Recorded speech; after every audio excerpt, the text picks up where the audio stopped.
Senate will come to order. The senators will please take their seats. Those persons not entitled to the privileges of the floor will retire to the gallery.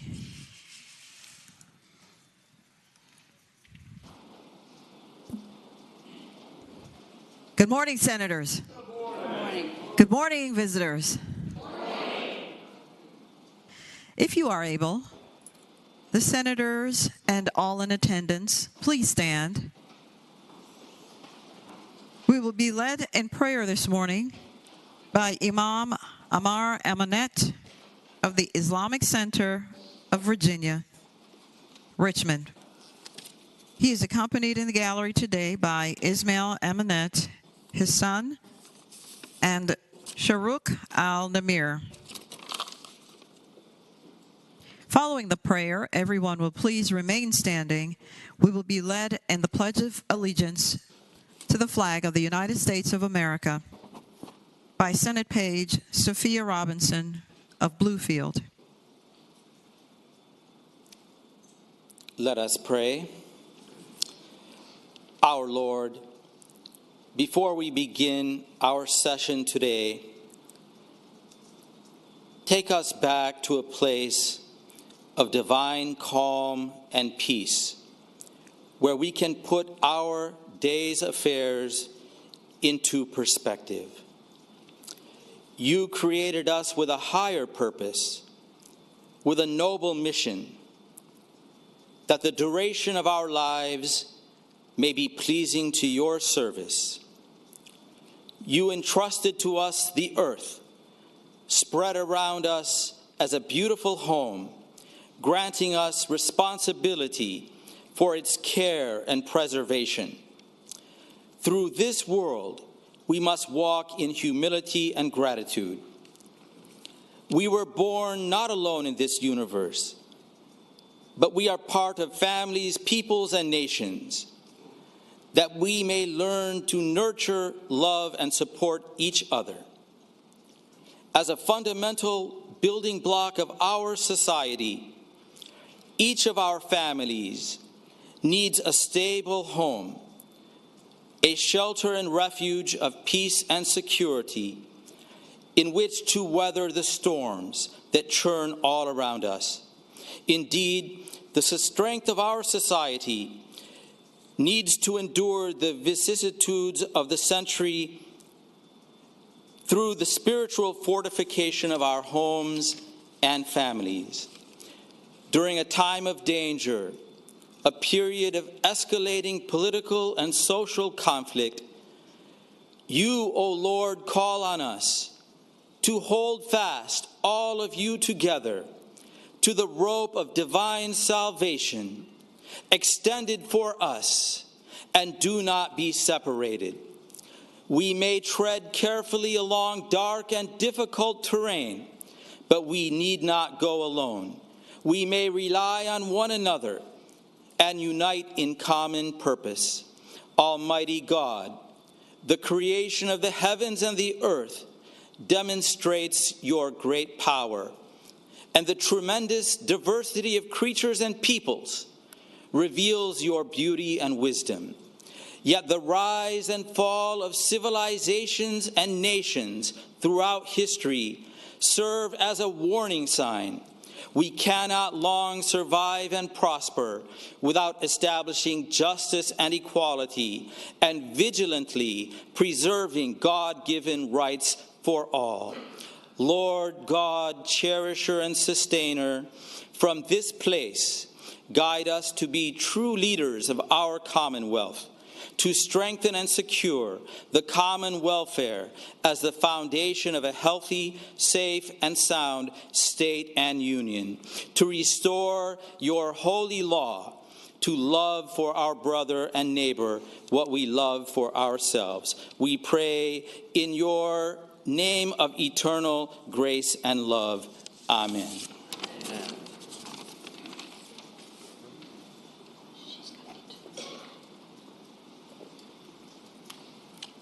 I pledge allegiance to the flag of the United States of America and to the republic for which it stands, one nation, under God, indivisible, with liberty and justice for all.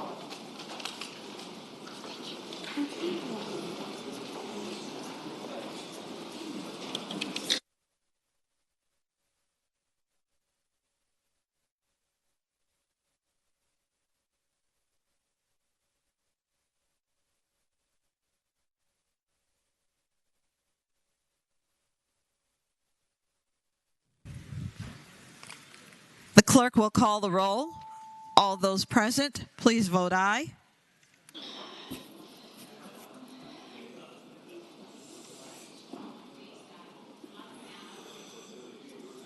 The clerk will close the roll. You have a quorum, Madam President.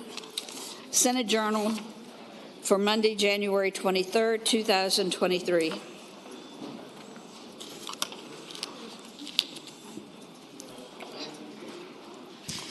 The senator from Alexandria, Senator Eben, moves that the reading of the journal be waived. All in favor of waiving the reading of the journal will record their votes aye. Those opposed, no.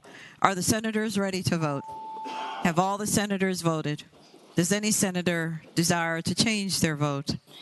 The clerk will close the roll. Ayes 36, noes 3. Ayes 36, noes 3. The reading of the journal is waived. The clerk will report any communications from the House of Delegates. Chair calls on the senior senator from Fairfax County, Senator Saslaw. Madam President, I move that we waive the reading of the communications from the House of Delegates. The question is, shall the reading of the communication be waived? All in favor of waiving the reading of the communication from the House of Delegates will record their votes aye. Those opposed, no. Are the senators ready to vote? Have all the senators voted? Does any senator desire to change their vote? The clerk will close the roll.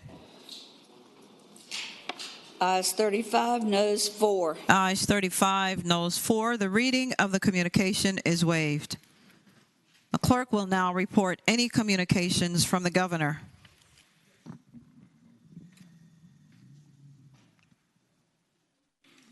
I do not have any, Madam President.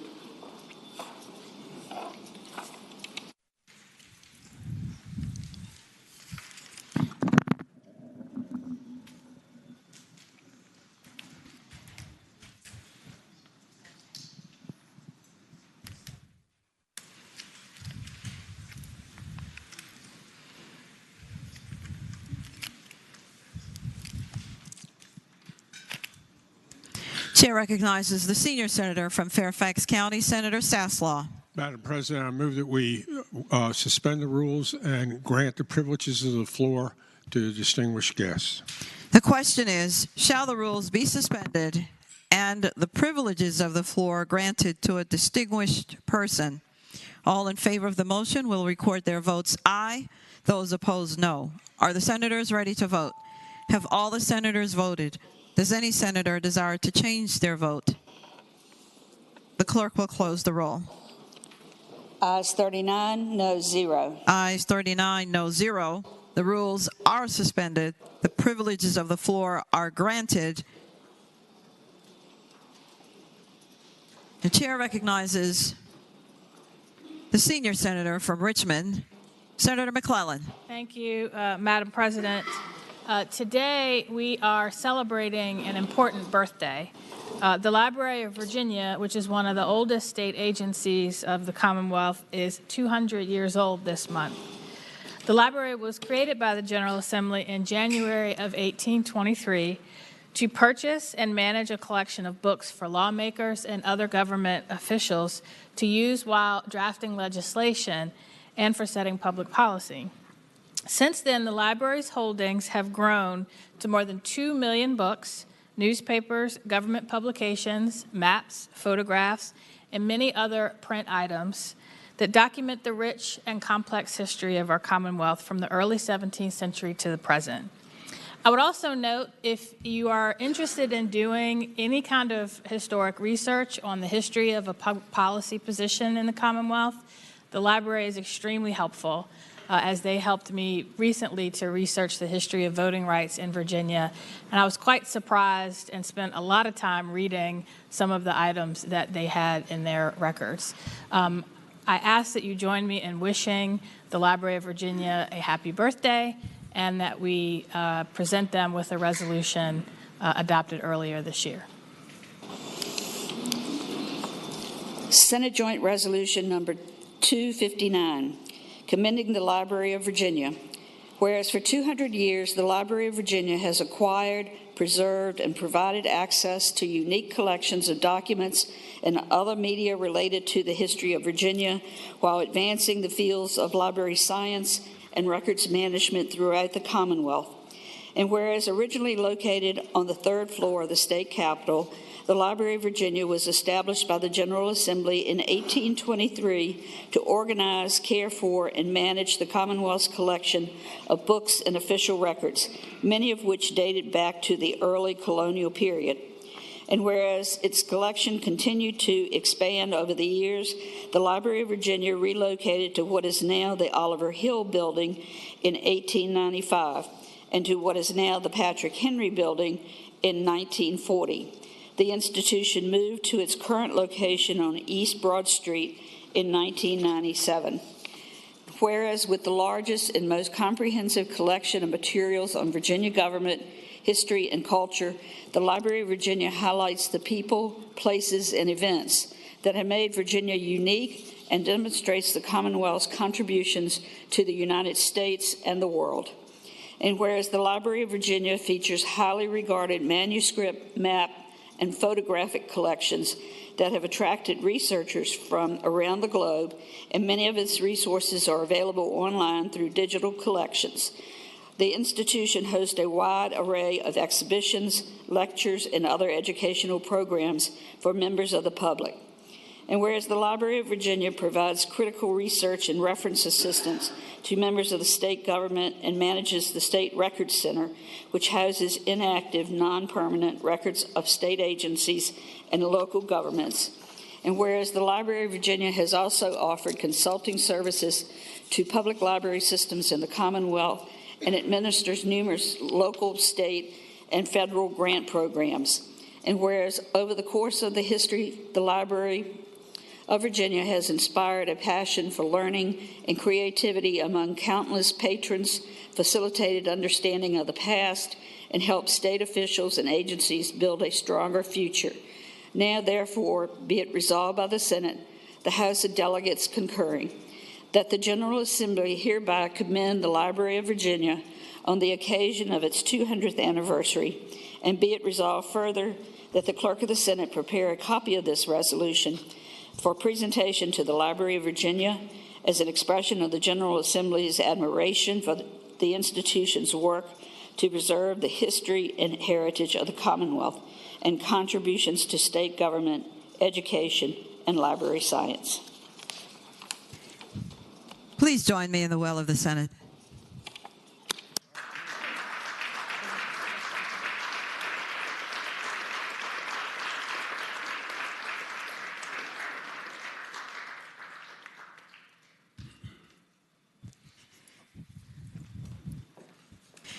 You have indeed been given a very difficult task to organize, manage, and care for all of those documents, especially the old ones, without getting any allergies, but so that we can find what we need when we need it, not just us, of course, but the people of the Commonwealth and of the world, indeed, since we were the first. So we thank you for all that you do. Thank you, Senator, for considering them for this lovely just token of the appreciation that we thank you for the work that you're doing there. And I hope that you have some sniffle medicine or something. But thank you. Thank you very much. Thank you. Thank you very much. Thank you. Thank you. Thank you. Thank you.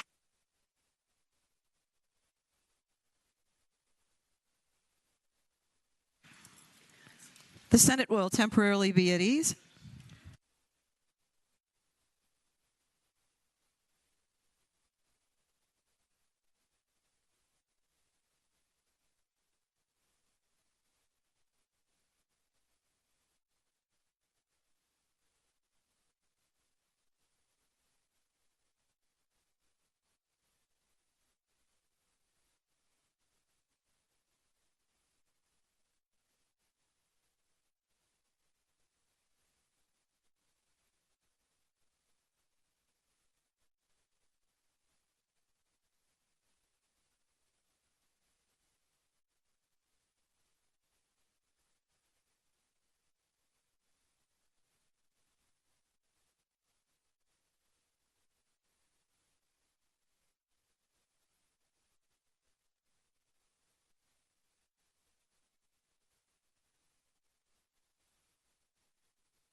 We have arrived at the time in our morning hour when we will discover who all of our wonderful guests are in the gallery.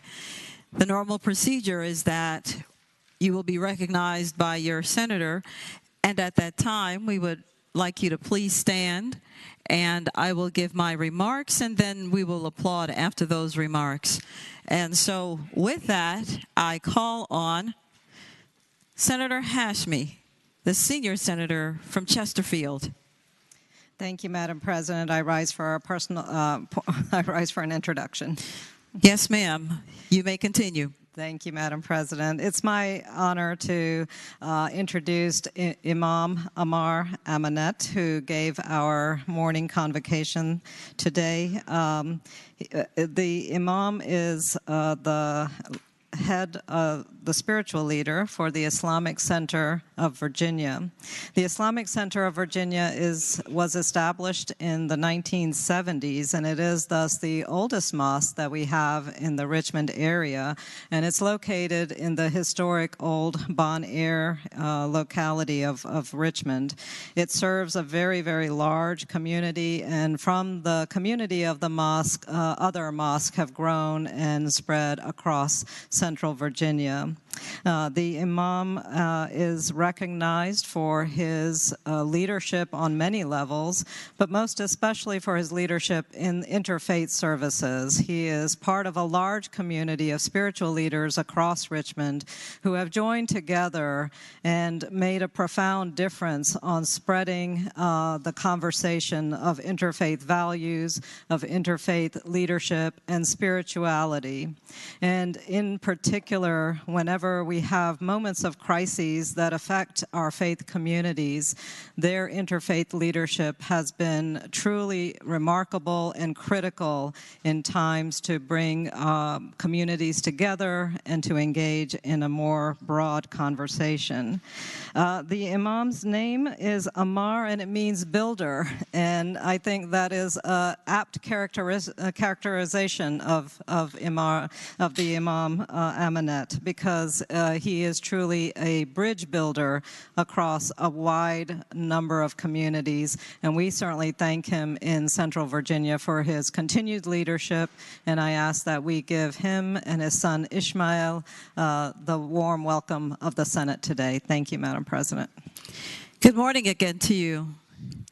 Good morning. Thank you for your prayer, and we hear that you're a bridge builder, and we hear that in moments of crisis that you are able to help to bring the faith community together.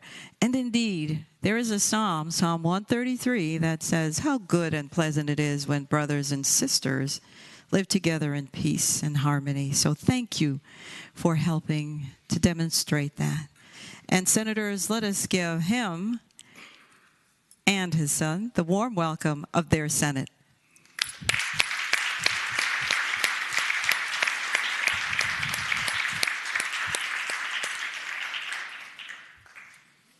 Chair recognizes Senator Eben, the gentleman from Alexandria. Thank you, Madam President. Rise for an introduction. Senator has the floor. In the gallery today, we're joined by Vice Mayor Amy Jackson of Alexandria, a dedicated and thoughtful leader. Vice Mayor Jackson is here today for Women and Children's Advocacy Day, and I would ask that you extend to her the warm greetings of the Senate. Madam Mayor, good morning to you. Thank you for coming to see us in action. And indeed, how interesting and wonderful it is that it has been publicly said of you how dedicated you are. Thank you for wanting to serve in your capacity, even though sometimes we know sometimes the good that you do is not recognized. But thank you for staying there just the same. Senators, let us give her the warm welcome of her Senate.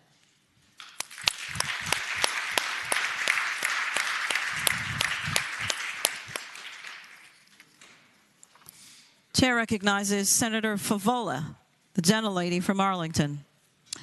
Thank you, Madam President. I rise for the purpose of two introductions. The senator has the floor.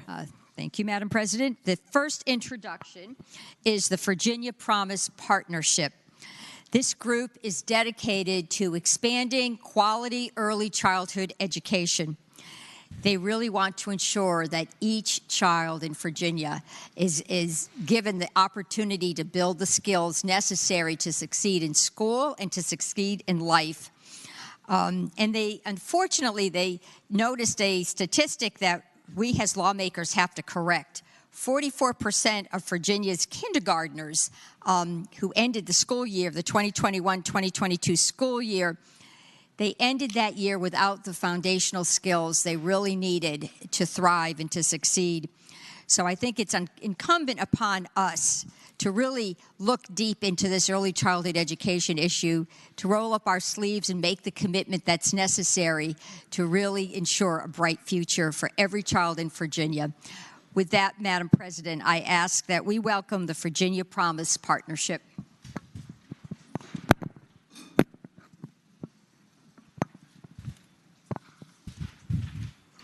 Welcome to you. Thank you for what you do. And something the senator said, it's always good to take a dictionary definition of the words. And she said, opportunity is what you provide. And the dictionary says opportunity is a set of circumstances that make it possible to do something. A set of circumstances. Thank you for helping to create that set of circumstances that makes it possible. Because without the possible, then there is no hope. So thank you for staying in the space, and thank you for the fight that you fight for our children, because our children do need a hope and a future.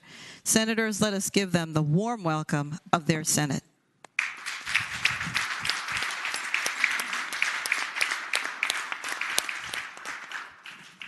Senator Favola. Madam President, thank you. For my second introduction, I would like to ask my colleagues to acknowledge that we have an advocacy group that is fighting for good campaign finance reform and actually just a more open and accountable government when it comes to campaigning. They support legislation that would ban the personal use of campaign donations. They support legislation that would set campaign limits, contribution limits, and they are also in favor of ranked choice voting, among other reforms. So this group has several organizations affiliated with it: Big Money Out Virginia, Upvote Virginia, Fair Vote, Common Cause, The Impact Project, Represent Us, Clean Virginia, the National Transparency Project, the Chesapeake Climate Action Network Action Fund, American Promise, and Freedom Virginia. So I ask my colleagues to open their doors when members of this advocacy group stop by to inform us of their important issues and how they see they should be settled. Thank you, Madam President. Thank you for coming. As I understand, today is Virginia Democracy Day. And in so many places of the world, you are not able to stand in the places that you're standing. And it, I think, speaks to the resilience of our country. And I am reminded again of Elizabeth Willing Powell, who asked Benjamin Franklin, "What do we have?" And he replied, "A republic, if you can keep it." And we've been keeping her, and we're going to keep her, and with people like you, we will continue to keep her. So thank you for being in the space that you're in, agitating on behalf of your government. Senators, let us give them the warm welcome of their Senate.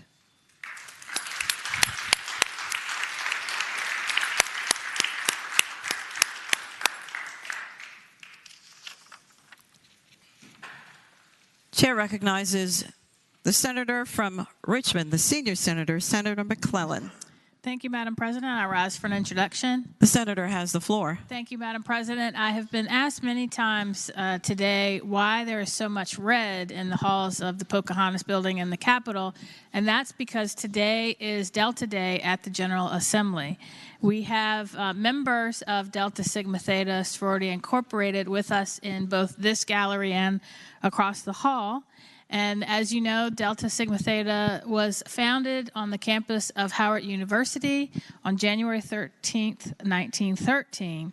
The first public act of the sorority was the suffragette march on Washington in 1913.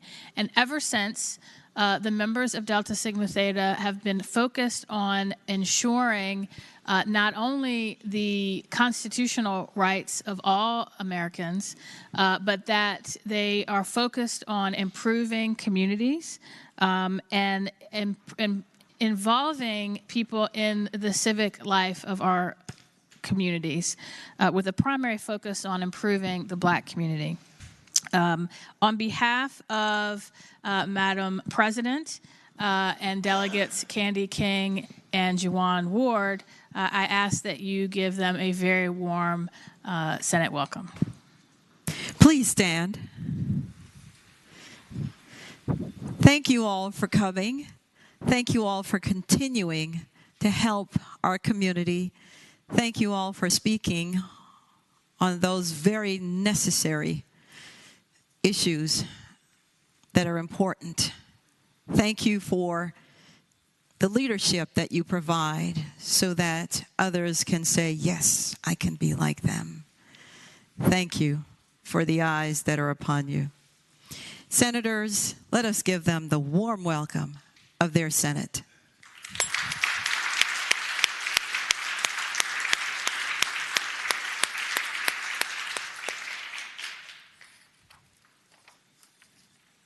Chair recognizes Senator Howell, the gentlelady from Northern Fairfax County. Chair recognizes Senator Hackworth, the gentleman from Tazewell. Madam President, I would like to request a leave of absence for my seatmate, the junior senator from Chesterfield, on account of pressing personal business. Thank you, Senator. It will be so noted.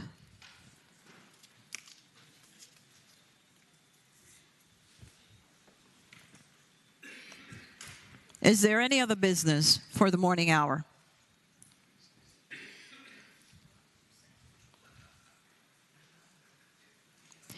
Hearing none, the clerk will call the calendar. For what purpose does the gentleman rise? Madam President, to request a 10-minute recess till 12:45. Well, make it an even 1 o'clock. Without objection, the Senate will stand in recess until 1 p.m. Oh, I'm sorry. We'll unblock that. Senator Locke, the gentlelady from Hampton. Thank you, Madam President. Upon recess, if the Democratic caucus could meet in the back room.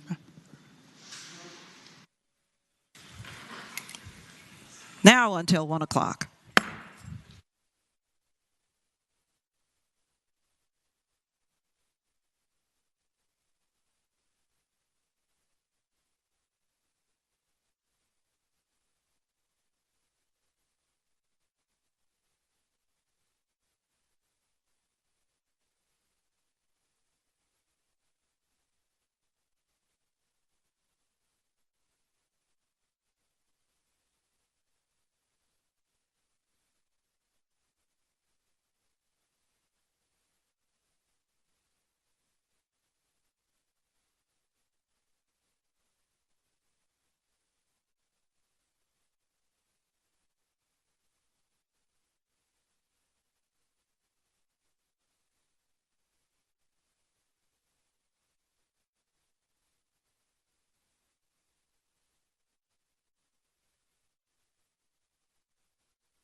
The clerk will call the calendar.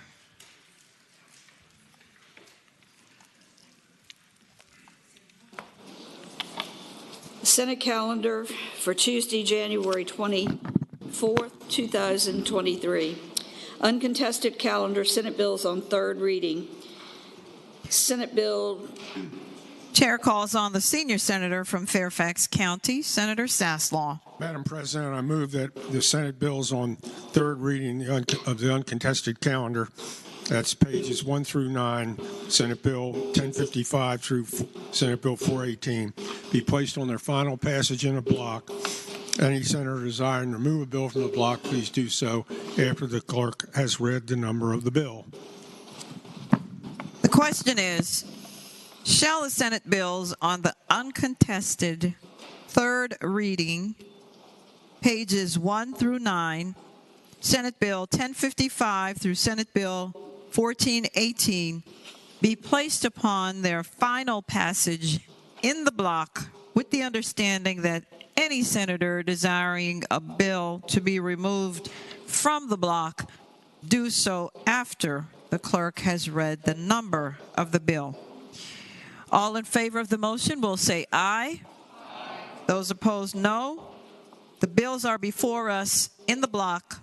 The clerk will read the number of the bills. Senate Bill 1055, Senate Bill 1056, Senate Bill 821, Senate Bill 891, Senate Bill 948, Senate Bill 975, Senate Bill 1016, Senate Bill 1024, Senate Bill 1042, Senate Bill 1044, Senate Bill 1060, Senate Bill 1073, Senate Bill 1138, Senate Bill 1146, Senate Bill 1147, Senate Bill 1155. Madam President. Chair recognizes the gentleman from Williamsburg, Senator Mason. Thank you, Madam President. Madam President, could Senate Bill 1155 come out of the block, please, ma'am? Without objection, Senate Bill 1155 is out of the block. Senate Bill 1198, Senate Bill 1253, Senate Bill 1344, Senate Bill 1373, Senate Bill 1418.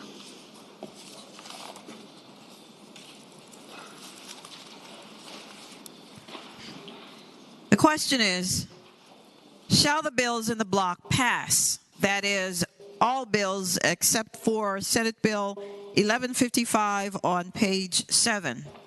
All in favor of passage of the bills will record their votes aye. Those opposed, no. Are the senators ready to vote? Have all the senators voted? Does any senator desire to change their vote?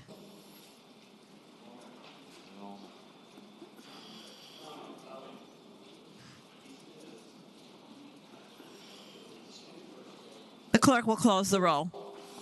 Ayes 39, noes 0. Ayes 39, no 0. The bills in the block pass. Regular calendar, Senate bills.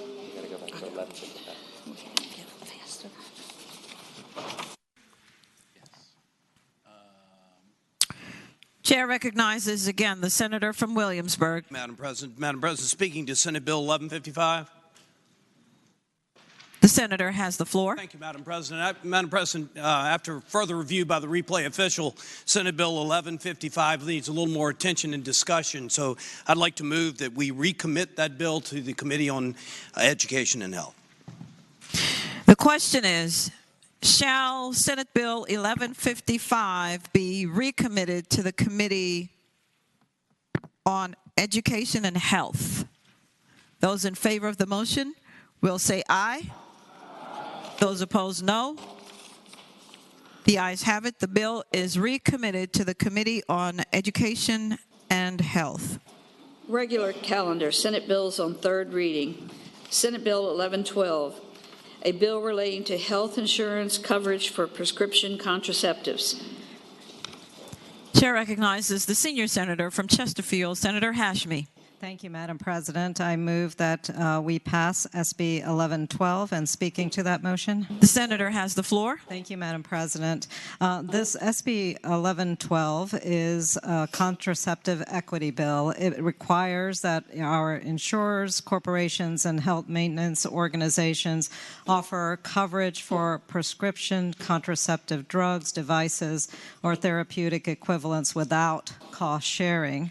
This bill addresses cost barriers to contraceptive access and equity by eliminating burdensome copays, cost-sharing reimbursement requirements, and coverage delays. This actually puts Virginia then in full alignment with the federal ACA.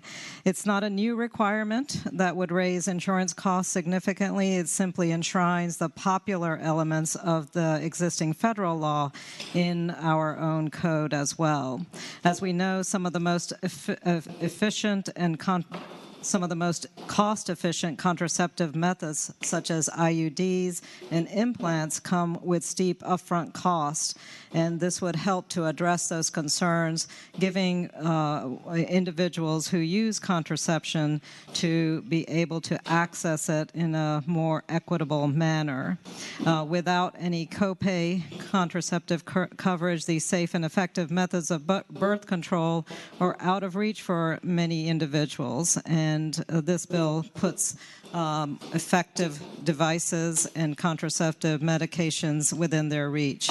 One issue that was raised during our discussion of this bill was that it would force those institutions and organizations that have faith-based reasons for denying contraceptive care.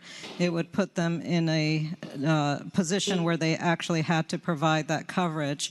But we want to make sure that we understand that the Supreme Court decided that issue this past summer, and decided it in July of 2020, actually, that faith-based organizations are not required to provide this coverage if their faith so dictates. And so with that, Madam President, I move that we pass this bill. Chair recognizes Senator Norman, the gentleman from James City County. Thank you, Madam President. I'd respectfully ask whether the senior senator from Chesterfield would yield for a question. Will the senator from Chesterfield yield? Thank you, Madam President. The senator yields. Senator Norman.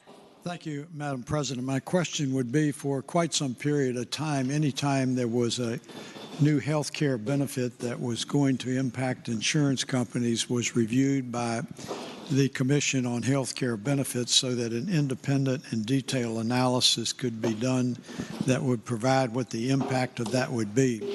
My question is, was this piece of legislation reviewed by the Health Care Benefit? Senator Hafsme has the floor. Thank you, Madam President. This, according to our finance staff, this proposed legislation is expected to have a minimal fiscal impact on the state health plans, and according to our Department of Human Resource Management, the fiscal impact is projected to be less than $150,000, and so it does not significantly impact where we already are in Virginia. I thank the lady.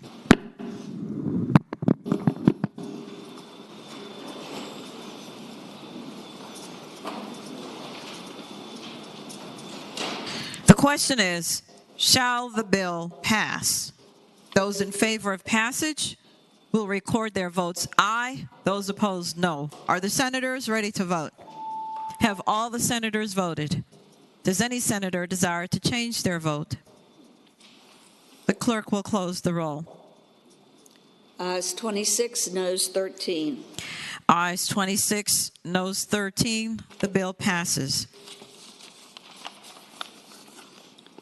Senate Bill 870, a bill relating to Virginia's Small Estate Act, funeral expenses and disposition.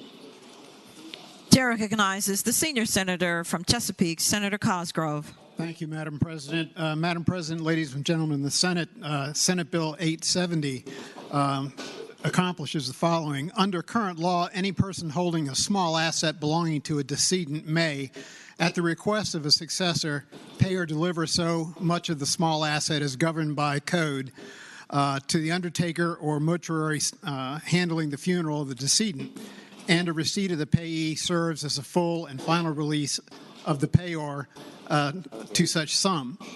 This bill sets out requirements for an affidavit made by the licensed funeral service and requires the holder of a small asset belonging to a decedent to pay or deliver it to the funeral service establishment upon being presented to the affidavit. The bill establishes that any person paying or delivering a small asset is discharged and released to the same extent as that person is dealt with the personal representative of the decedent, and sets recourse options when a person refuses to pay or deliver the small asset. I ask that we pass the bill, Madam President. The question is, shall the bill pass? Those in favor of passage will record their votes aye. Those opposed, no. Are the senators ready to vote? Have all the senators voted? Does any senator desire to change their vote? The clerk will close the roll. Ayes 37, noes 1, Rule 36-1. Ayes 37, noes 1, Rule 36-1. The bill passes. Senate Bill 929, a bill relating to misdemeanor maximum term of confinement. Chair recognizes the senior senator again from Chesterfield, Senator Hashmi. Thank you, Madam President. I move that we pass SB 929 and speaking to the motion. The senator has the floor. Thank you, Madam President. SB 929 seeks to address a critical area of concern that impacts Virginians and residents in Virginia based on federal immigration law. So currently, federal immigration law allows for the deportation of legal permanent residents and visa holders who might be convicted on the crime of moral turpitude for which there is a sentence of 1 year or longer.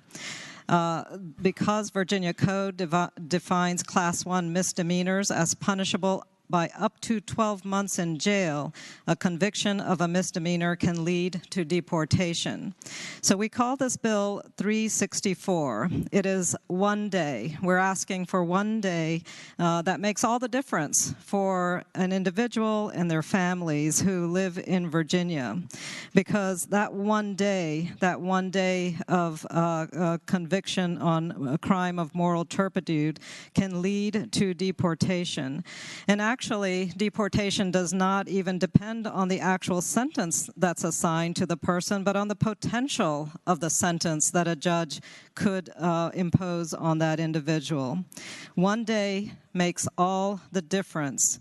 And by changing our law for Class 1 misdemeanors to punishable by 364 days, we ensure that individuals who are working, living in Virginia, have families here, are permanent residents, or are on visa status, that they be ensured a full and fair hearing in court, but that they are not automatically deported. Now, other offenses will continue to be deportable, such as aggravated felonies, controlled substance crimes, firearm crimes, or crimes of domestic violence. Those are all dealt with in another part of the code in Virginia, and so they would not be impacted by this particular bill. 1 day is all that we ask, and we ask that this legislation pass. Thank you, Madam President. Chair recognizes Senator Stanley, the gentleman from Franklin County. Thank you, Madam President. Would the senior senator from Chesterfield yield for a question? Will the senator from Chesterfield yield? Yes, Madam President. The senator yields. Senator Stanley has the floor. Thank you, Madam President. I would ask the gentlelady, then what we're saying here is that those that may not be documented, and those may be in our country illegally, if they are convicted of domestic assault and battery, then they would not be deported for that. Is that correct? Senator Hashmi has the floor. Madam President, that is not correct. This particular change impacts only those who are permanent residents or hold visa status. This bill does not affect undocumented immigrants. Further question? Further questions, Senator? Yes. Senator Stanley has the floor. Madam President, I would ask the gentlelady, but that would then also include that persons would not lose their ability to stay in the country if those persons were convicted of misdemeanor, class 1 misdemeanor crimes of moral turpitude, that is lying, cheating, or stealing. Senator Hashmi has the floor. If I may ask the gentleman, are you speaking of the individuals who are encompassed by this bill, or are you asking about undocumented individuals? Question for Senator Stanley. Madam President, I would ask the gentlelady, understanding that pursuant to her response to my first question, that those people that would be covered in the bill would not be potentially forced out of our country if they committed domestic assault and battery or a misdemeanor, class 1 misdemeanor crime of moral turpitude, that is lying, cheating, or stealing from another. Senator Hashmi has the floor. Madam President, this bill covers those individuals that would fall under class 1 misdemeanors that are punishable by up to 12 months in jail, that are here legally on green card or visa status, and it does not include aggravated felonies, controlled substance crimes, firearm crimes, or crimes of domestic violence, because those issues are dealt with in other sections of the code. Madam Further President, question? Final question. Senator Hashmi, will you yield for a final question? Senator Stanley has the floor. I asked the gentlelady, our friend, the senior senator from Chesterfield, so that's a yes? Senator Hashmi. I think I have given my answer in detail. So if he takes it as a yes, then that's a yes. And if we have other attorneys who wish to correct what I have shared, then I would welcome their response. I thank the gentlelady. The question is, shall the bill pass? Those in favor of passage will record their votes aye. Those opposed, no. Are the senators ready to vote?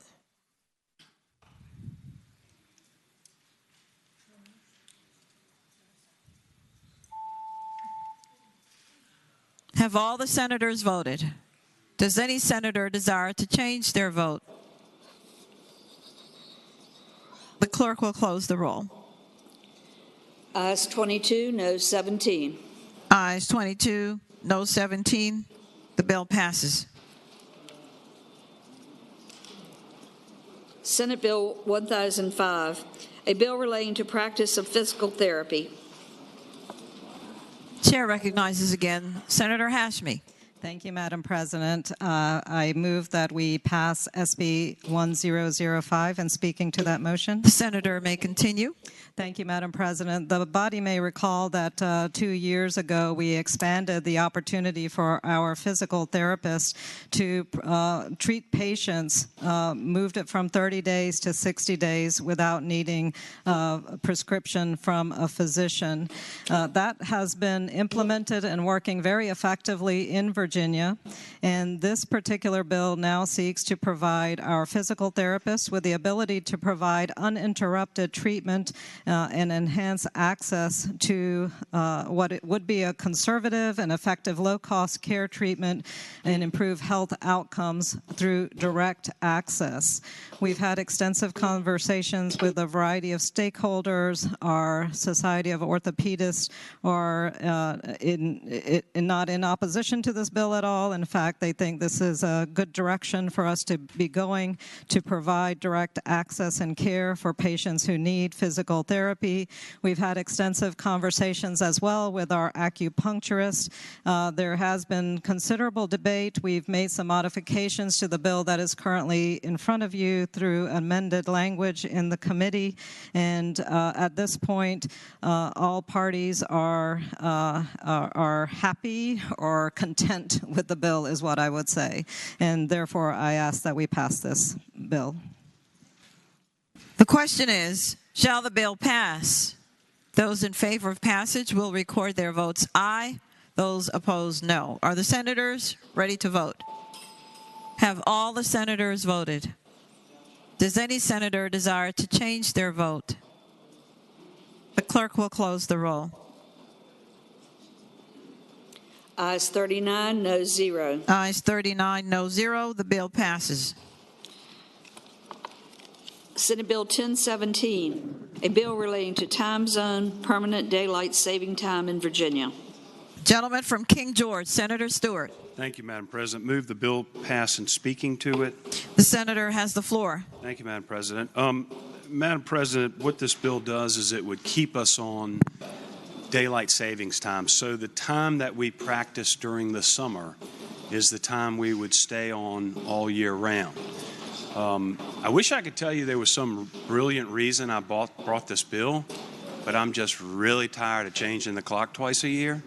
It takes about a month for us to recover every time we change the time. And I just am really not sure why we put ourselves through it, although I'm beginning to learn as I brought this bill. Madam President, there was a fair amount of discussion in committee, and we went back and forth on whether it should be the time we practice during the summer or the time we practice during the winter. And for those of you who are very intelligent, daylight savings time is what we practice in the summer. Standard time is what we practice in the winter. It took me a while to figure that one out.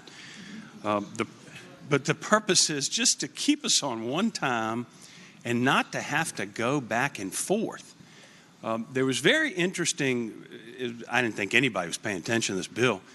And so I walked to my seat on the committee, and somebody had done these wonderful little sheets with all these notes. And they were explaining why there are substantial negative health effects to changing the time twice a year. The only problem was they wanted it to be standard time and not daylight savings time. So I don't know where they are at this point. But it's documented by medical professionals that we shouldn't be doing this. We should not be changing the time twice a year. And so I hope that you all will support this bill. I will try to answer any questions if there are any, but please pass this bill. Within an hour. Chair recognizes Senator Peterson, the gentleman from Fairfax City. A gentleman rise for a question. Senator Stewart, will you yield for a question? Very well, Madam President. Senator Peterson has the floor. I would ask the gentleman, we are but one of 50 states, and I think we're one of probably 20 states in the Eastern time zone. Are we coordinating this law with our sister states, Maryland, West Virginia, North Carolina, District of Columbia? Senator Stewart. Madam President, we are not. The United States Senate recently passed a bill which allows us to do this, although the House still has to pass it. There needs to be congressional approval. There's been discussion that's going to be done at the federal level, although I don't hold out a whole lot of hope for anything getting accomplished up there that benefits us. So no, the answer is we would be independent in that if we were to achieve. Further question, Madam Chair. Will the senator yield for a further question? Yield. The senator yields. Senator Peterson has the floor. Gentlemen, if I have a hearing in Fairfax County at 10 a.m., and then I got to be in D.C. Superior Court at 1 p.m., and then maybe I have to be in Montgomery County, Maryland at 4 p.m., and my secretary's got to keep track of which time zone we're in. Would you not agree that this is going to drive administrative people crazy trying to coordinate different time zones in different states that neighbor each other? Senator Stewart has the floor. Madam President, I think he underestimates his administrative assistant. I think they're perfectly capable in keeping the schedule straight with two different time zones. Further final question. I suspect his iPhone will do it for him if he can. Oh. Will the gentleman yield for a further question? Yield, Madam the senator yields. Senator Peterson has the floor. Let's say, God forbid, we schedule an athletic event in the Commonwealth of Virginia, and we tell people it's at 1 p.m., and half the crowd shows up at 2 p.m. Would you think that might pose a problem? Senator Stewart has the floor. I suspect it would. They're going to miss the start of the game. Madam President, I'll speak to this at the appropriate time. Yes, sir. Madam President, I got my own biases. I actually don't like daylight savings time. I think you ought to just live as God intended, which is the sun is at the apex at the middle of the day. Okay, that's a good way to live. Having said that, whatever we do, we have to standardize with our sister states. Or otherwise, those of us that are in interstate business, it is going to be an ever-loving nightmare trying to keep track of this. So I would just simply say, if you're in business, and I know more than a couple of us are, please, please be cognizant of those of us that practice not just law, but any business in different states. This is going to be a nightmare. And with all due affection and love to my friend from Stafford or Prince William or King William or Richmond, wherever it is, I ask that we vote against this bill. That would be King George, Senator. Chair recognizes Senator Boysko, the gentlelady from northwestern Fairfax County. Thank you, Madam President. May I question for the patron? Will the senator yield for a question? The senator yields. Senator Boysko has the floor. Thank you, Madam President. Madam President, does the patron realize that it was the American Medical Association and the American Association of Sleep Medicine Physicians who were not supportive of this bill because there are health consequences to us changing towards daylight savings time? Senator Stewart has the floor. It's an interesting question, and I think the senator was in there. They are the ones who testified that there are significant negative health effects to changing the time. They like standard time better. They don't like daylight savings time, which gives us an extra hour in the afternoon. They prefer standard time because, as the senator from Mecklenburg said, that's all his dog understands, is when the sun is right over your head at noon. But some of us would like to have that extra hour in the evening. We work all day and you come home and you like to be able to get outside and stretch your legs or do a little something and not just go to work in the dark and come home in the dark. Madam President, just to follow up, speaking to the bill. The senator has the floor. One of the issues I think that the sleep medicine doctors and the medical society, as well as parent advocates who have children going to school, especially our teenagers, their circadian rhythms need to stay up later at night, and school starting when it's dark is very unhealthy for the kids. I know in Fairfax County and in Loudoun County, 15 years ago, I was working with a group of parents and sleep experts pushing to get school to start later. If we were to change to daylight savings time all year round, this would actually not be great for the kids either, as well as for the dog. So I would ask that we leave it the way it is right now and come back and try this again another day. I move that we do not pass the bill. Thank you. Chair recognizes the gentlelady from Fauquier, Senator Vogel. Thank you, Madam President. Speaking to the bill. The senator has the floor. I just would like to urge the members of the body not to conflate the two different issues here. The first is what sleep experts and physicians and health professionals say about seasonal time changes entirely. And that is supportive of what the gentlelady just said, and that is they say it's bad.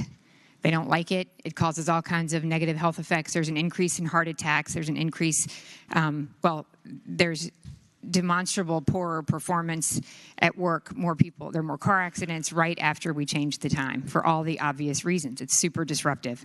And for sure, it has a larger impact on your wake time when it's time to change time for work. And also it has a big impact on kids in school. So we know that. The argument, I think, is less about the seasonal time change and more about which one do you pick. Do you choose standard time or do you choose daylight savings time? That was what the argument was. The United States Senate actually passed legislation unanimously to choose daylight savings time.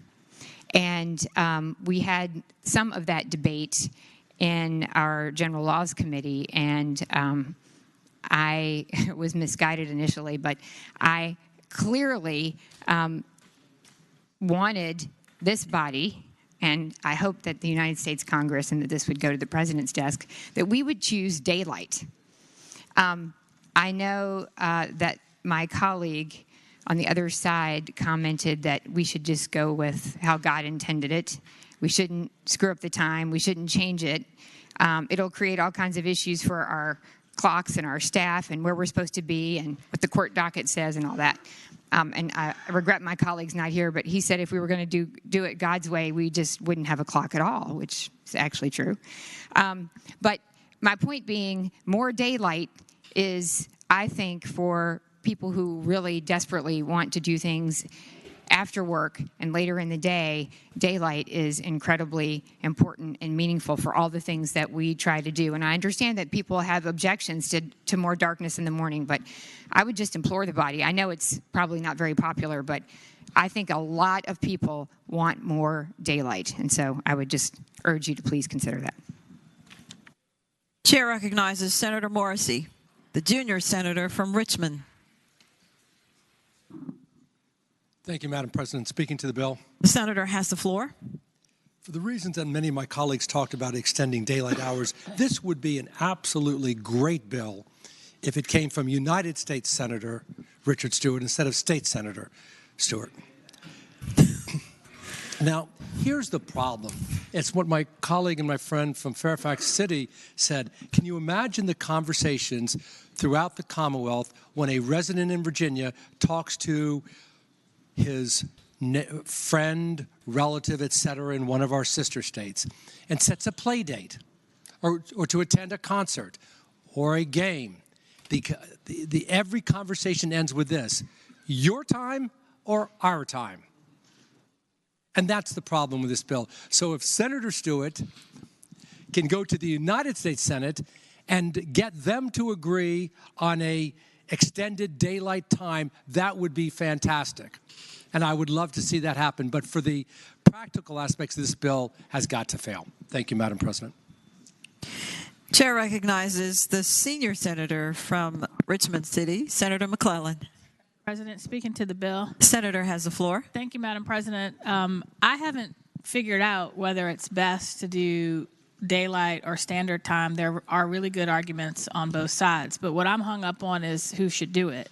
Fun fact, when the United States Senate passed the bill referenced by the senator from Fauquier, they did so by accident. They did so, it was on their version of the uncontested calendar, but one senator was supposed to come in and remove it, and the story got back to me, forgot.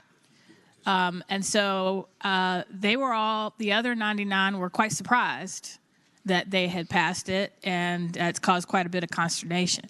Now, I think this is something that should be left to the federal government, because as it's not just your executive assistant you will cause chaos with, but planes, trains, and automobiles, and interstate commerce, and particularly along our border states. And I think if we are going to go down the path of making either daylight or standard permanent, and as someone who finds it very difficult getting myself and 2 children ready in the dark, you know, I can see an argument on that side. But also as someone who likes to have an extra hour of daylight when I come home to walk the dog, I could be convinced either way. I could be convinced to keep it this way. But we need to remain standardized because of all of the reasons already mentioned by the gentleman from Fairfax City. So I ask that we vote against the bill. Chair recognizes Senator Marsden, a gentleman from Western Fairfax County. Thank you, Madam President. Speak to the bill. The senator has the floor. I just got a very short concern, and that's Zoom call nightmares.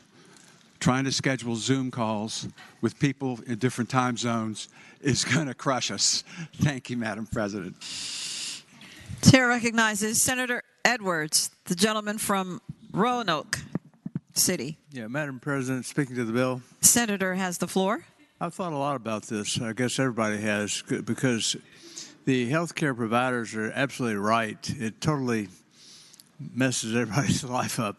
Spring forward, fall back, and bed for children as well. It's the worst thing in the world for at least a week or so in late March and early November to go back and forth like this. And it's particularly bad for children who have to, if it's daylight savings time in the wintertime, they have to get up so much early.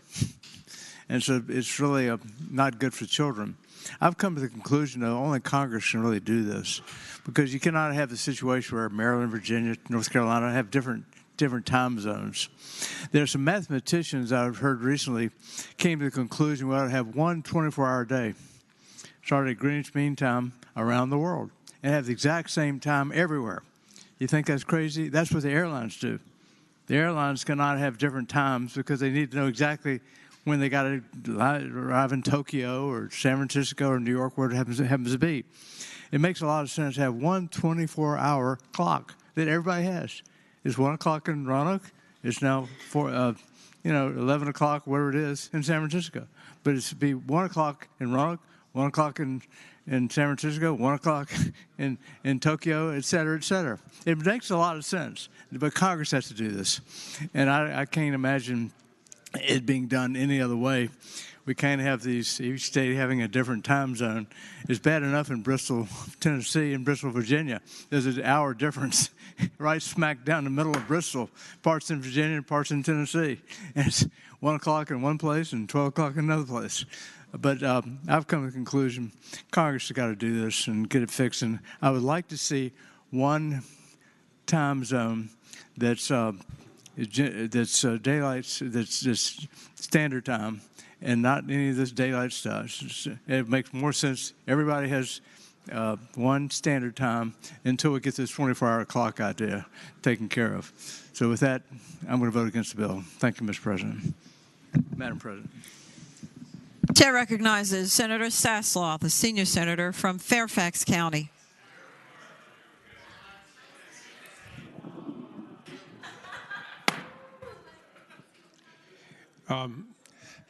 There are more than just a few problems with this bill, but for what purpose does the senator rise? To speak to Senate Bill 1017. The senator has the floor. Thank you. I don't know how many of you in here use Dulles or National Airport, but you will have a nightmare of unimaginable proportions on your hands, okay? And possibly even with the airports that are in Virginia and other places, because the airlines, they're going to have the craziest mixed up schedule. This is something that ought to be, I wouldn't have a problem if this was conditioned on a national bill, doing this. But to do this where we would be, for instance, you would have Virginia on one time. Let's take television or the news.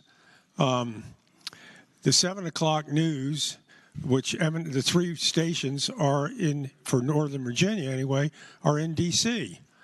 So the 7 o'clock news is now 8 o'clock. The 11 o'clock news is now midnight. If you're used to turning on that Today Show at 7 o'clock, you don't turn it on till 8. I could go on and on and on, and I know there are problems that we would have to live with if it was a nationwide bill. Kids going to school for 3 or 4 months in total darkness. There's just a lot. When you do this piecemeal, there's a reason they do this nationwide, and as far as I know, only Hawaii and Arizona have exempted out of it. But you're going to have problems you can't even begin to imagine doing this piecemeal. As particularly, as was pointed out earlier, if you got Virginia on one time, North Carolina, Tennessee on another, Maryland on another, I mean, this doesn't make a shred of sense. And like I said, if it was conditioned on a passage by the U.S. Congress, it'd be a different story. But I would encourage you all to do the sensible thing and put this bill on hold, or send it back to committee, or send it down the tubes. Chair recognizes. In other words, I'm opposed to it. Chair recognizes Senator Suderline, the gentleman from Roanoke County. Thank you, Madam President. Speaking briefly to the bill. The senator has the floor. Thank you, Madam President. I thank the senator from King George for bringing this fine bill. This is the sort of thing I hear from constituents all the time about. It was especially interesting hearing the comments from my friend, the senator from Fairfax City, who, if there's a bill like this, it usually divides the caucuses. More likely we're on the same side, but I was disappointed that his points that he thought he was making actually proved why we ought to do this, why we need daylight savings time. You know, talking about business, I hear from so many small businesses, especially small retailers, that want more hours in the evening to be open. I can tell you, people don't ask to see houses before work, but a lot of people like to see houses after work. And you can show a lot more houses after work if you've got more daylight. And there's a lot of people on Main Street with their stores open that they can have a lot more customers walk by. That is fantastic for business. And when I hear he probably has knocked on more doors than anyone collectively in this chamber, and I think that's a credit to him. I'm slowly trying to catch that number, but he started ahead of me. But this also gives you more time to door knock, which is fantastic. You're not going to be door knocking people at 8 a.m. in the morning. And so this gives you more door night. And lastly, talking about the ball game, this means more ball games. We don't have as much fields as we would like. I remember that even became a big issue in Fairfax County and may have cost a delegate his seat when he talked about it the wrong way. But this means that we have more time for more games in the evening, especially for our rec leagues. I think this is fantastic. I'm not going to trespass on our time anymore, but I thank the senator from King George for bringing this excellent bill to the floor today. Chair recognizes Senator McPike, the gentleman from Prince William County. Thank you, Madam President. Speaking to the bill. The senator has the floor. So I have some concerns that have not been addressed here today, because when we change our clock, we also change something else, our fire alarm batteries. And so I have some real concerns from a public safety standpoint on this one, Madam President. Chair recognizes Senator Barker, the gentleman from Southern Fairfax County. Madam President, addressing Senate Bill 1017, speaking to that. Yes, sir. The gentleman may continue. I would point out that there is a second enactment on this bill that says that the provisions of this act shall become effective upon enactment of an amendment to 15 U.S.C. Subsection 260 or another applicable law which authorizes states to observe United States Eastern Daylight Time year-round. So we're not in a position where this would be implemented here directly. There would have to be enabling legislation at the congressional level. And I would also point out that if we had standard time on the summer solstice in June, it might help with people coming to vote about that time on the primary day, but we would have daylight starting at 4 a.m. Chair recognizes Senator Rouse, the junior senator from Virginia Beach. Thank you, Madam Chair. I rise to speak to the bill. The senator has the floor. As many of you know, Virginia Tech is home to Thursday night football. There would be no Thursday night football if this bill goes through. It will be Thursday day football. So with that, I oppose the bill, Madam Chair. Thank you.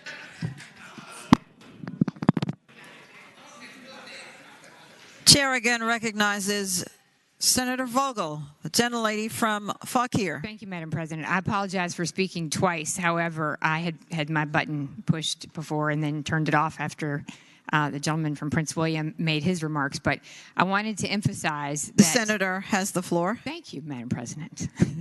To emphasize what he mentioned, which is the language at the end of the bill, which does consider the fact that we are not going to stand alone. That's number one. And number two, what other states have done, if they didn't have the conforming language, is that they have said, we will wait, this will be contingent on certain states around us passing this legislation. So I think it's important for us to consider that we were not actually trying to only be Virginia in this larger, metropolitan area, in particular in Northern Virginia, that we were being sensitive about that.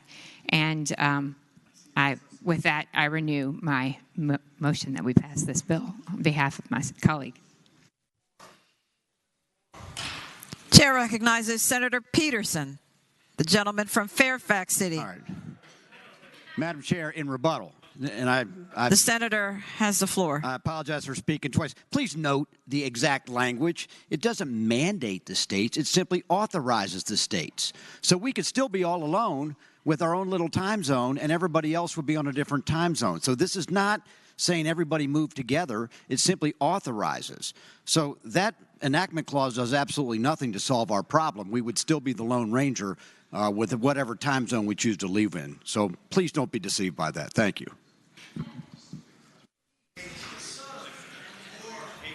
The gentleman from King George, Senator Stewart. Thank you, Madam President. If no one else wishes to speak. Senator has the floor. Madam President, I rise to tell you that I really do not believe this is going to be the end of football in Virginia or Virginia Tech. I don't think it's going to cause Zoom nightmares, and I cannot imagine it's going to be a nightmare of unimaginable proportions, contrary to what the senior senator from Fairfax said. You know what? If you could tell time, I think we're going to be just fine. And we're going to get an extra hour in the evening when you come home from work, and that way we don't have to go to work in the dark, come home from dark, and it's medically proven that we need to stop changing the time. I have begun to understand now what the fight is. Half of you want to do Eastern or Daylight Savings Times, half want to do Standard Time, and so I think we must have compromised some years ago and changed the time twice a year. But I submit we should go to Daylight Savings Time, and I hope you all will support the bill. The question is, shall the bill pass? Those in favor of passage will record their votes aye. Those opposed, no. Are the senators ready to vote? Have all the senators voted? Does any senator desire to change their vote? The clerk will close the roll. Ayes 18, noes 21. Ayes 18, noes 21. The bill fails.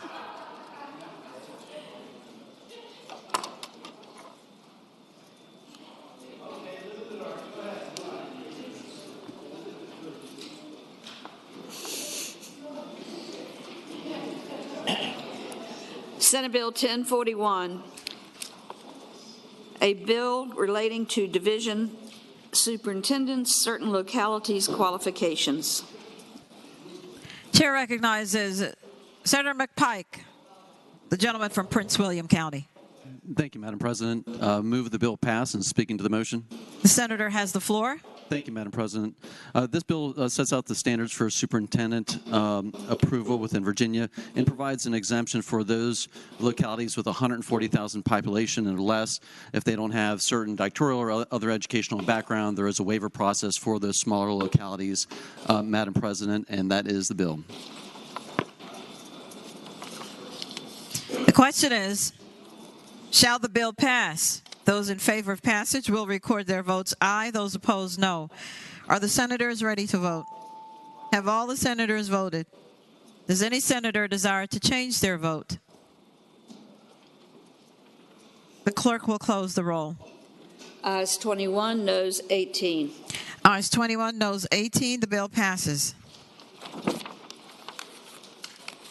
Senate Bill 1045, a bill relating to school boards, school building maintenance, capital targets. Chair again recognizes Senator McPike, the gentleman from Prince William County. Thank you, Madam President. I move the bill pass, and speaking to the motion. The senator has the floor. Thank you, Madam President. This bill comes from a recommendation from the School Construction and Modernization Commission. As you know, the last several years, we've been putting significant money into school reconstruction across the Commonwealth. What this bill does is set out basically ensuring that capital maintenance facility funds are averaged over time to a minimum of 1.5% capital renewal value of the asset of the structure. What we don't want to do is to invest hundreds of millions of dollars in schools, and then 20 years from now, we're in the exact same hole. And so this is generally one of the lowest points of reinvestment in capital at 1.5% value, and really creates a framework to make sure that school systems continue to invest over time and we don't end up with another $25 billion backlog, Madam President. And so that is the bill. The question is, shall the bill pass? Those in favor of passage will record their votes aye. Those opposed, no. Are the senators ready to vote? Have all the senators voted? Does any senator desire to change their vote? The clerk will close the roll. Ayes 39, no 0. Ayes 39, no 0. The bill passes. Senate Bill 1046, a bill relating to definition of law enforcement officer, fire marshal with police powers. Senator McPike. Thank you, Madam President. Move that the bill pass, and speaking to the motion. The senator may say on. Thank you, Madam President. This bill adds the definition of fire marshal into the law enforcement officer definition.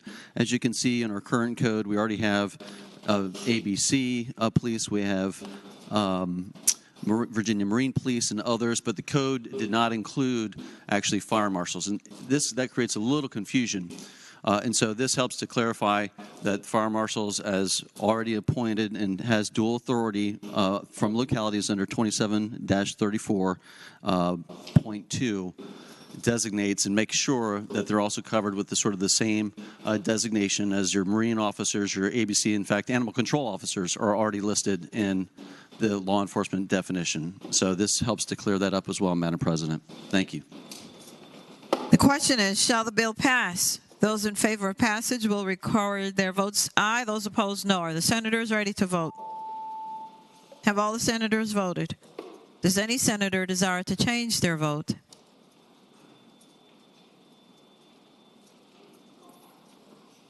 The clerk will close the roll.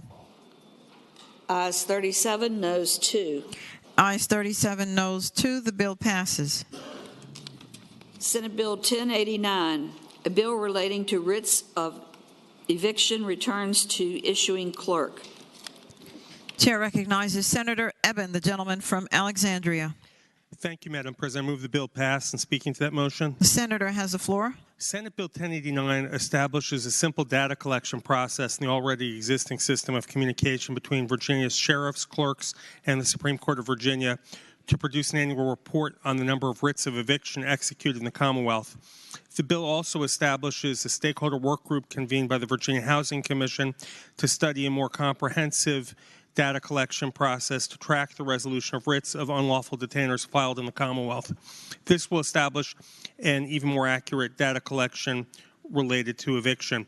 And the bill was supported by a variety of stakeholders, from the Apartment Managers Association to the Poverty Law Center. And I renew my motion that the bill pass.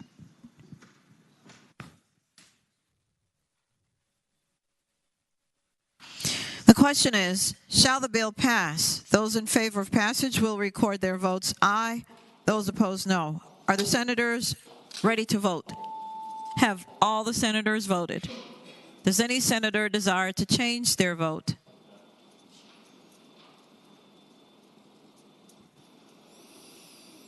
The clerk will close the roll. Ayes 22, noes 16. Ayes 22, noes 16. The bill passes. Senate Bill 1096, a bill relating to marriage lawful regardless of sex of parties. Chair again recognizes Senator Eben. Thank you, Madam President. I move the bill pass, and speaking to that motion. The senator has the floor. Senate Bill 1096 establishes that a marriage is lawful regardless of the sex of the two persons in the marriage, as long as the marriage is not in violation of any other Virginia law. Further, it allows that religious organizations or members of the clergy have the right to refuse to officiate at any marriage. Again, I move the bill pass. The question is, shall the bill pass? Those in favor of passage will record their votes aye. Those opposed, no. Are the senators ready to vote? Have all the senators voted? Does any senator desire to change their vote? The clerk will close the roll. Ayes 25, noes 12. Ayes 25, noes 12. The bill passes. Senate Bill 1307, a bill relating to University of Virginia Board of Visitors membership. Chair recognizes Senator Deeds, the gentleman from Charlottesville. Madam President, I move the bill pass, and I'd like to speak to that motion. Senator has the floor. Since 2015, Madam President, the UVA Board of Visitors has included a non-voting faculty member, but that position's not been codified. The Faculty Senate has chosen that member. This bill simply codifies that practice and also extends similar representation to staff. 2 ex officio members of the Board of Visitors. I hope you'll pass the bill.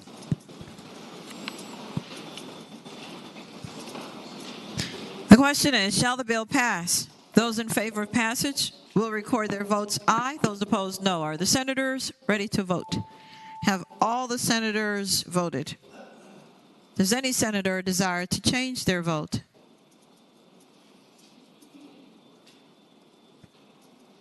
The clerk will close the roll. Ayes 22, noes 16. Ayes 22, noes 16. The bill passes. Senate Bill 1330, a bill relating to the Virginia Residential Landlord and Tenant Act, landlord remedies, noncompliance with rental agreement. Chair recognizes the senior senator from Richmond, Senator McClellan. Thank you, Madam President. Speaking to the senator has the floor. Yes, I move that the bill pass, and speaking to the bill. Senate Bill 1330 extends what is called the pay or quit period between a notice of eviction and when or notice that someone is behind on their rent and late fees, and the period an eviction case is started from 5 to 14 days. This is a change we put in place temporarily during the pandemic and some of the emergency period, and this would just make that permanent going forward, and I move the bill pass. The question is, shall the bill pass? Those in favor of passage will record their votes aye. Those opposed, no. Are the senators ready to vote? Have all the senators voted? Does any senator desire to change their vote? The clerk will close the roll. Ayes 24, noes 14. Ayes 24, noes 14. The bill passes. Uncontested calendar, Senate bills on second reading. Chair recognizes the senior senator from Fairfax County, Senator Saslaw. Madam President, I move that all Senate bills on second reading on the uncontested calendar, pages 14 through 20, Senate Bill 868 through 1430, be advanced to their engrossment and third reading in a block after the adoption of any amendments thereto. Any senator desiring to move a bill from the block, please do so after the clerk has read the number of the bill. The question is, shall all Senate bills on second reading on the uncontested calendar on pages 14 through 20, Senate Bills 868 through Senate Bill 1430, be engrossed and advanced to their third reading in the block after the adoption of the amendments thereto, that any senator desiring to remove a bill from the block will do so after the clerk has read the number of the bill. All in favor of the motion will say aye. Those opposed, no.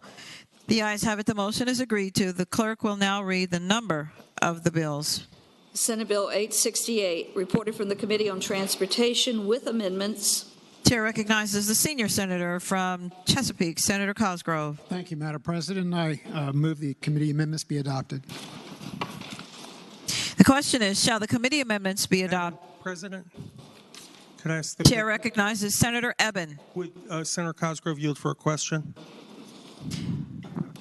Yes, will the senator yield? Senator Eben has the floor. I just wanted to ask if the First Amendment striking $250 and then inserting $250 is accurate. Madam President, I'd answer the gentleman yes. The original draft of the bill, for some reason, struck $250, had it at $50. That's not what we wanted to do. What we wanted to do is extend the amount of time available for somebody to pay that fine.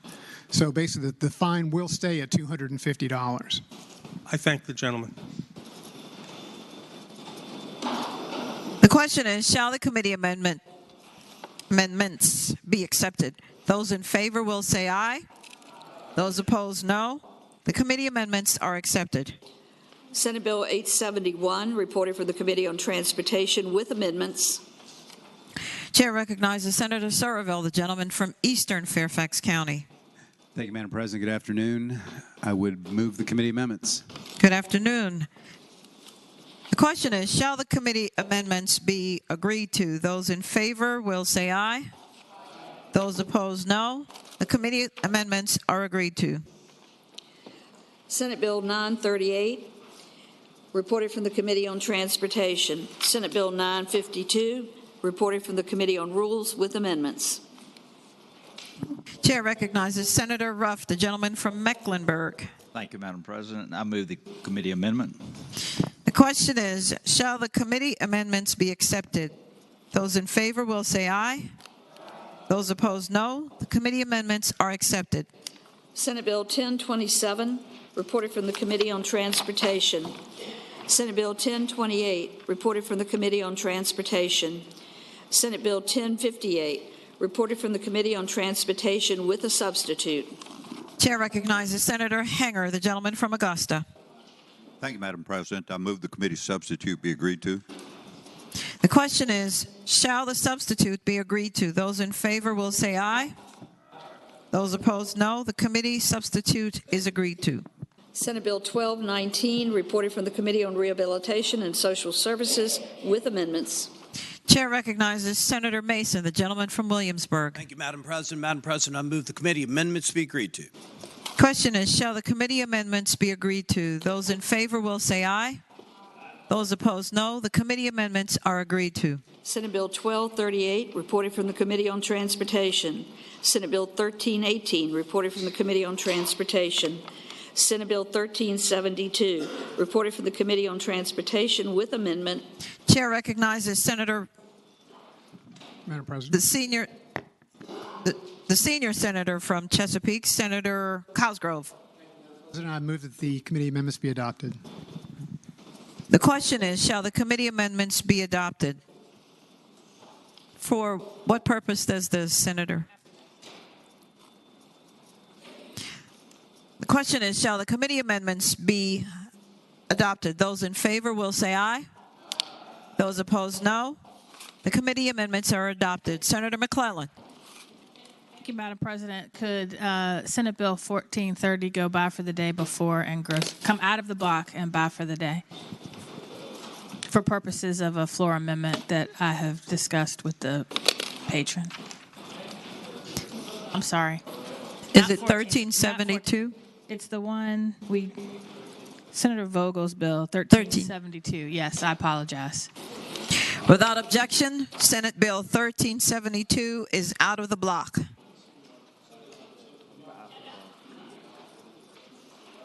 Did the senator say bye for the day as well? Yes, ma'am. I'm sorry.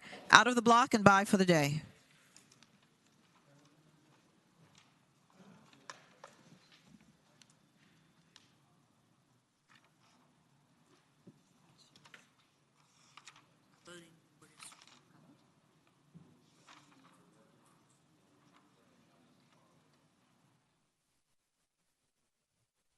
Ladies and gentlemen of the Senate, I am informed that the voting board has frozen, probably daylight saving time.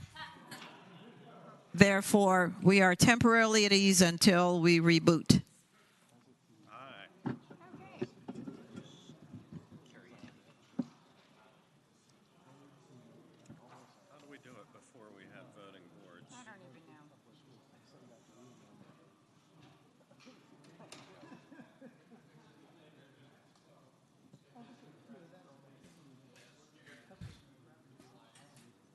The Senate will come to order. We are back in business.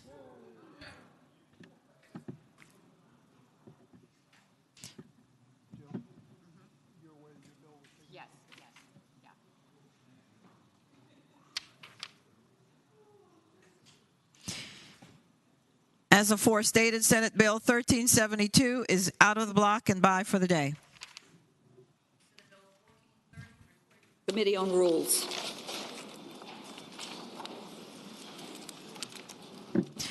The question is, shall the Senate bills be engrossed and advanced to their third reading, that is, all bills except for Senate Bill 1372,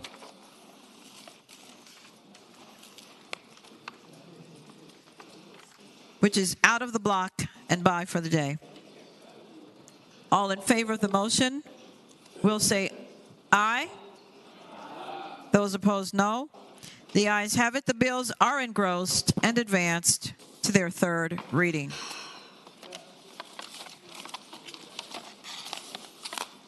Regular calendar. Senate bills on second reading. Senate Bill 815, a bill relating to Virginia Motor Vehicle Warranty Enforcement Act definitions. Reported for the Committee on Transportation with amendments. Chair recognizes Senator Soroville, the gentleman from Eastern Fairfax County. Thank you, Madam President. I'd move the committee amendments. The question is, shall the committee amendments be accepted? Those in favor will say aye. Those opposed, no. The committee amendments are accepted. Senator Soroville. Thank you, Madam President. I move the bill be engrossed and advanced to its third reading. The question is, shall the bill now be engrossed and advanced to its third reading? Those in favor will say aye. Those opposed, no. The bill is engrossed and advanced to its third reading. Senate Bill 855, a bill relating to headlights, aftermarket modifications, blue lights. Reported from the Committee on Transportation with amendments. Chair recognizes Senator Spruill, the gentleman from Northern Chesapeake. Thank you, Madam President. Move the amendments. The question is, shall the committee amendments be accepted? Those in favor will say aye. Those opposed, no. The ayes have it.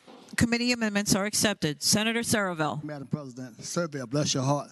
Spruill. Senator Spruill. Okay, thank you. He's my brother. Move this bill be engrossed and passed to its third reading. Forgive me, Senator. Thank you. The question is, shall the bill be engrossed and advanced to its third reading? Those in favor will say aye. Those opposed, no. The bill is engrossed and advanced to its third reading. Senate Bill 1069, a bill relating to drivers stopping for pedestrians, certain sign stops. Reported from the Committee on Transportation. Chair recognizes the senior senator from Fairfax County, Senator Saslaw.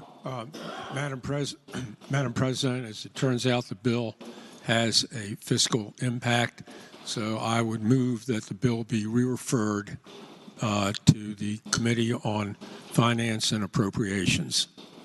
The question is, shall Senate Bill 1069 be re-referred to the Committee on Finance and Appropriations? Those in favor of the motion will say aye. Those opposed, no. Bill is re-referred to the Committee on Finance and Appropriations. Senate Bill 1216, a bill relating to transportation network companies' uninsured and underinsured motorist coverage. Reported from the Committee on Transportation. Chair recognizes Senator Lucas, the gentlelady from Portsmouth. Thank you, Madam President. Madam President, I move that the bill be engrossed and advanced to its third constitutional reading. The question is, shall the bill be engrossed and advanced to its third constitutional reading? Those in favor will say aye. Those opposed, no. The bill is engrossed and advanced to its third reading. Uncontested calendar, Senate bills on first reading. Chair recognizes the senior senator from Fairfax County, Senator Saslaw.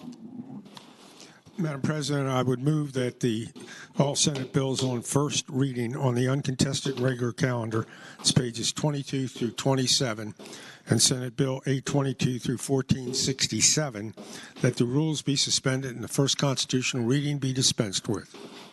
The question is, shall the rules be suspended and the first constitutional reading of the titles of Senate bills on the uncontested and regular calendars, pages 22 through 27, Senate Bills 822 through Senate Bills 1467, be dispensed with? All in favor of the motion will record their votes aye. Those opposed, no. Are the senators ready to vote? Have all the senators voted? Does any senator desire to change their vote?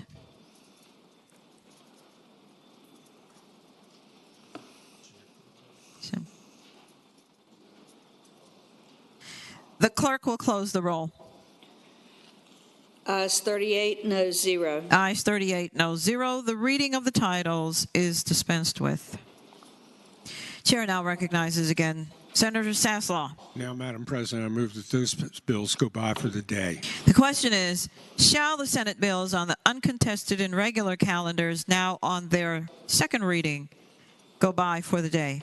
All in favor of the motion will say aye. Those opposed, no. The ayes have it. The bills will go by for the day.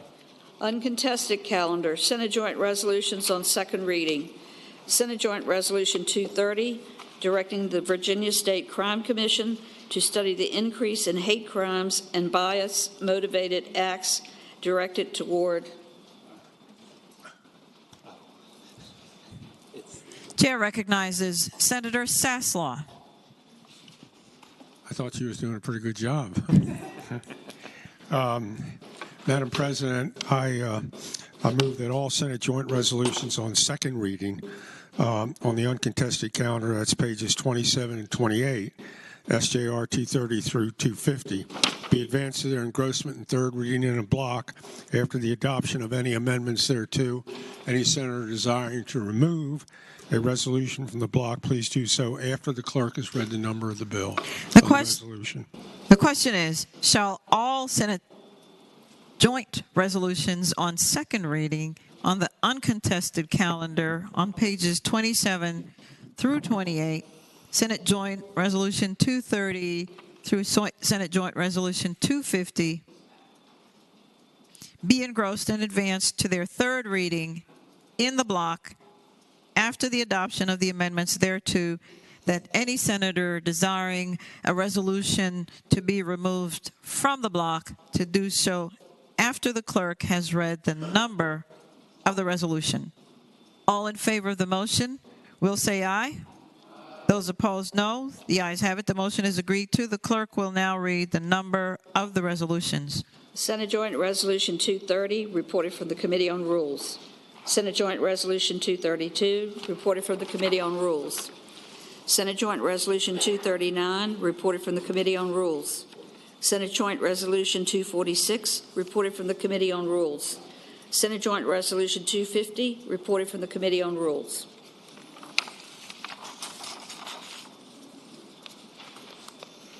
Chair recognizes the gentlelady from Arlington, Senator Favola. Madam President, I was waiting until the next item was called. The question is, shall the Senate joint resolutions be engrossed and advanced to their third reading? That is all resolutions. That is all resolutions. All in favor of the motion will say aye. Those opposed, no. The ayes have it. The joint resolutions are engrossed and advanced to their third reading. Regular calendar, Senate Joint Resolution on second reading. Senate Joint Resolution 229, directing the Virginia State Crime Commission to study juvenile restitution report, reported from the Committee on Rules. Chair recognizes Senator Favola, the gentlelady from Arlington. Thank you, Madam President. Madam President, I move that Senate Joint Resolution 229 be engrossed and advanced to its third constitutional reading. The question is, shall Senate Joint Resolution 229 be engrossed and advanced to its third reading? Those in favor will say aye. Those opposed, no. The resolution is engrossed and advanced to its third reading.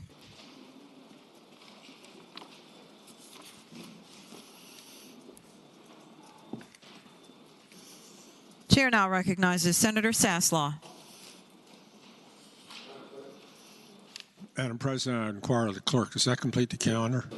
I'd like to go back and read the titles on that block. I would move that we go back and do that. Yes, sir, it completes the calendar.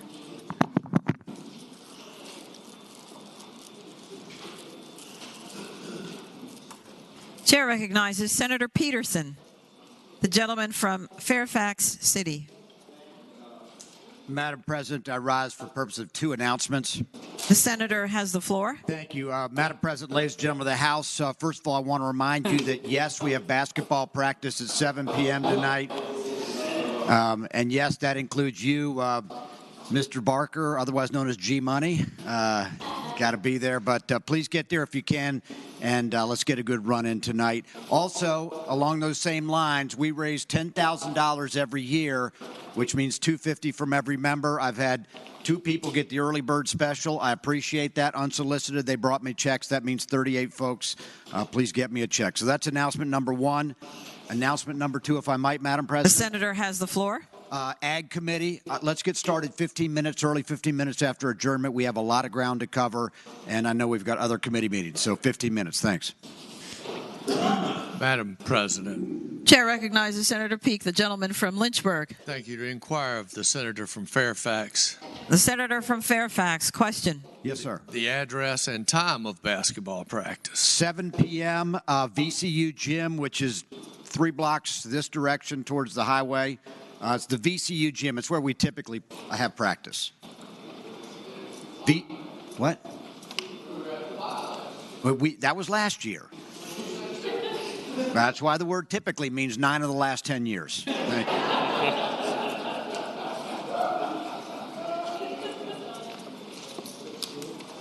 Is there any other business to come before the Senate? The clerk will report any announcements on the desk. Today, Tuesday, January 24th, the Committee on Privileges and Elections will meet 15 minutes after adjournment, Senate Room 3 in the Capitol. The Committee on Agriculture, Conservation, and Natural Resources will meet 15 minutes after adjournment, Senate Room A, Pocahontas. The Privileges and Elections Subcommittee Number 1 will meet upon adjournment of the Committee on Privileges and Elections, Senate Room 3 in the Capitol. Senators Surville, Ruff, McDougal, McClellan, Bell, and Spruill. The Finance and Appropriations Subcommittee on Higher Education will meet at 3:30 p.m., Subcommittee Room 1, 5th floor, Pocahontas. Senators Locke, Howell, Saslaw, Norman, Ruff, and Edwards. The Finance and Appropriations Subcommittee on Resources will meet upon adjournment of the Privileges and Elections Committee and the Higher Education Subcommittee in Subcommittee Room 1, 5th floor, Pocahontas. Senators Howell, Barker, Saslaw, Norman, Newman, and McClellan. The Education and Health Subcommittee on Health will meet at 4 p.m., Subcommittee Room 2, 5th floor, Pocahontas. Senators Peterson, Saslaw, Barker, Donovan, and Suderline. Tomorrow, Wednesday, January 25th, the Finance and Appropriations Subcommittee on Public Safety will meet at 7:30 a.m., Senate Leadership Conference Room, 6th floor, Pocahontas. Senators Lucas, Norman, Ruff, Edwards, Peterson, Morriston, and Evan. The Women's Legislative Roundtable will meet at 8:30 a.m. in the Truist Center Auditorium. The Committee on Finance and Appropriations will meet at 9 o'clock a.m. in Committee Room B, Pocahontas. The Democratic Caucus will meet at 11:30 a.m., Senate Room 1 in the Capitol. The Republican Caucus will meet at 11:30 a.m., Senate Room 2 in the Capitol.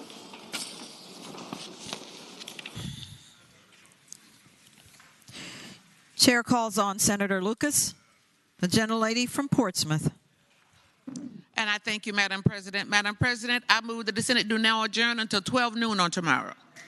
The question is, shall the Senate adjourn until 12 o'clock noon tomorrow? All in favor of the motion will say aye.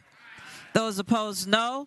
The ayes have it. The motion is agreed to. The Senate stands adjourned until 12 o'clock noon tomorrow.